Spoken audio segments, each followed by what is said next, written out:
శ్రీకృష్ణదేవరాయల చిత్రపటాన్ని కాళ్లతో తొక్కి అవమానించిన మాజీ ఎమ్మెల్యే వైసీపీ నేత చిర్ల జగ్గిరెడ్డి తక్షణం అరెస్ట్ చేయాలని కాపు పొలిటికల్ జేఏసీ కాకినాడ జిల్లా అధ్యక్షులు తుమ్మలపల్లి వాసు డిమాండ్ చేశారు. కాకినాడ ఆర్టీఓ ఆఫీస్ జంక్షన్ వద్ద గల శ్రీకృష్ణదేవరాయల విగ్రహం వద్ద కాపు పొలిటికల్ జేఏసీ అధ్యక్షులు తుమ్మలపల్లి వాసు సభ్యులు చోడిశెట్టి పుత్రయ్య, మాదేపల్లి రమణ, ఎలిశెట్టి రాజేష్లు నిరసన కార్యక్రమం నిర్వహించారు. ఈ సందర్భంగా తుమ్మలపల్లి వాసు మాట్లాడుతూ శ్రీకృష్ణదేవరాయల చిత్రపటాన్ని కాళ్లతో తొక్కి అవమానించిన జగ్గిరెడ్డిని తక్షణం అరెస్ట్ చేసి కఠినంగా శిక్షించాలని డిమాండ్ చేశారు. మహనీయులను అవమానించడం హిందూ సంస్కృతిని, చరిత్రను కించపరిచడమేనని మండిపడ్డారు. జగ్గిరెడ్డిని అరెస్ట్ చేయకుంటే కాపు పొలిటికల్ జేఏసీ తరపున పెద్ద ఎత్తున ఉద్యమిస్తామని హెచ్చరించారు. ఆయన శ్రీకృష్ణదేవరాయలు మా ఆరాధ్య దేవుడు శ్రీకృష్ణదేవరాయలు వారి ఒక ఫ్లెక్సీని ఆయన చించివేసి ఆయన అహంభావం ప్రదర్శించడం జరిగింది. ఇది చాలా దుశ్చర్య. ఈ రావులపాలెం యొక్క ఏరియాలో ఉన్న కాపులందరూ కూడా ఏకీకృతమై ఆయన ప్రతిస్పందనగా కూడా ఆ యొక్క శ్రీకృష్ణదేవరాయల విగ్రహం ప్రతిష్ఠించి వారి యొక్క సత్తా చూపించడం జరిగింది.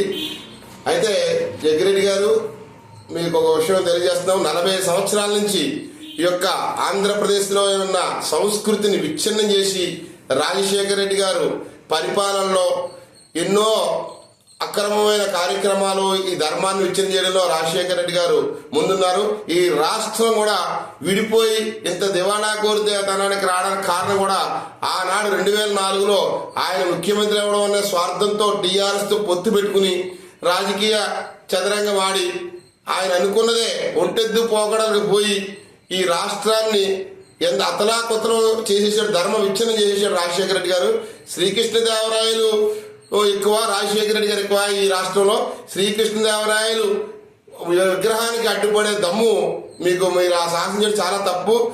రాజశేఖర రెడ్డి గారి విగ్రహాలు వీధికి, సందుకి, బొంతికి పెట్టేసుకుని ఒక దుర్మార్గమైన రాబోయే తరాల వారికి ఈ యొక్క అంటగట్టే కార్యక్రమాన్ని మీ వైసీపీ నాయకులు అందరూ కూడా తయారై ఉన్నారు. శ్రీకృష్ణదేవరాయలు మహనీయుడు. అలాంటి విగ్రహానికి ఆయన అలాంటి యొక్క సంకల్పానికి అడ్డుదిగిన జగ్గిరెడ్డి గారు తగిన మూల్యం చెల్లించుకుంటారు. ఇంకా రాబోయే రోజుల్లో ఆ సామాజిక వర్గాల మీద గొడవలు పెట్టినా, యొక్క సామాజిక వర్గాలతో పెట్టుకున్నా నువ్వు అసలు పోటీ చేయడానికి కానీ అసలు నీకు అనర్హుడు అని చెప్పేసి అసలు నీకు నాన్ బెయిలబుల్ వారెంట్ ఇచ్చి ల్యాండ్ ఆర్డర్ అలా మీకు నాన్ బెయిలబుల్ వారెంట్ ఇవ్వాలి, మీకు ల్యాండ్ ఆర్డర్ ప్రాబ్లం వస్తుంది, అది ఇది అని చెప్పేసి రకరకాల పైనుంచి కూడా ప్రజలు తెచ్చేసుకుని నువ్వు వచ్చేయడం చాలా పొరపాటు. అసలు జగ్గిరెడ్డి గారిని ఇమీడియట్లీగా అరెస్ట్ చేసి శ్రీకృష్ణదేవరాయల వారికి క్షమాపణ చెప్పించాలని మేము కాపు పొలిటికల్ జేఏసీ తరపుని మేము తెలియజేస్తున్నామండి.